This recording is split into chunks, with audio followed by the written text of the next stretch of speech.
আমার কি কোনো গুণ নেই? কোনোদিনই তো স্পেশাল কিছু রান্নাবান্না করি না। আসলে না এখন আমার বেবি তো ছোট, তাই ওকে নিয়ে না টুকিটাকি স্পেশাল যেগুলো সময় সাপেক্ষ রান্না সেগুলো করেই উঠতে পারছি না এখন। তবে আগে কিন্তু আমি সবাইকে টুকিটাকি রান্না করে খাওয়াতে ভীষণ ভালোবাসতাম। যখনই আমার মন চাইতো কেক বানিয়ে নিতাম। গতকালকে আমার ননদ এই বাড়িতে না ব্রেকফাস্টে ইডলি বানিয়েছিল। সবার ভীষণ পছন্দ হয়েছে। শ্বশুরমশাই শাশুড়িমা ভীষণ ভালো খেয়েছে। আর এই রান্নাগুলো না শাশুড়িমা অতটা ভালো পেরে উঠবে না, তাই শাশুড়ি মায়ের আবদার যে আজকেও আমি সকালবেলা ব্রেকফাস্ট হিসাবে ইডলিটাই বানাই। আর এইসব টুকিটাকি রান্না বান্না করতে তো আমি ভীষণ ভালোও পারি আর ভীষণ পছন্দও করি। ননদের কাছ থেকে শুনে নিয়েছিলাম কিভাবে রান্নাটা করব, আর আজকে ইডলির সাথে করছি বাদামের চাটনি। তবে এই ইডলিটা কোনো রকম চাল ডাল ভিজিয়ে রাখা ঝামেলা ছাড়াই হয়ে যাবে। আজকে ইডলিটা বানাচ্ছি সুজি দিয়ে। টক দই আর সুজি একসাথে মিক্সড করে ইডলিটা বানানো হচ্ছে। কালকে রাতেই তো ননদিনী বাড়ি চলে গেছে। শাশুড়িমা যখন বললেন এই ইডলির যে ছাঁচটা রেখে দেবো কিনা বানানোর জন্য, তো আমি তো না করতে পারলাম না, কারণ আমার যতই সময় না হয়ে উঠুক শাশুড়িমা যখন আবদার করেছেন তখন তো বানিয়ে খাওয়াতেই হবে। তাই আজ খুব সকাল সকাল ঘুম থেকে উঠে পড়েছি যাতে করে সবটা রেডি করে সকালে ব্রেকফাস্ট হিসাবে ইডলিটা বানিয়ে নিতে পারি। আর এটা হচ্ছে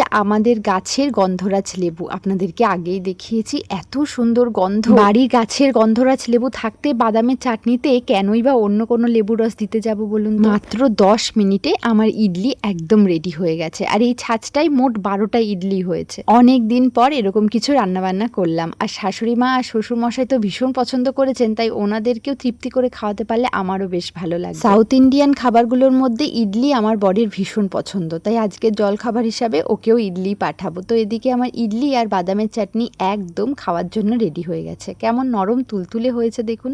এত সহজ একটা রেসিপি আর কি তাড়াতাড়ি না হয়ে গেল। চলুন এবার নিচে যাই, শাশুড়ি মা আর শ্বশুরমশাইয়ের জন্য ইডলিগুলো নিয়ে যাই।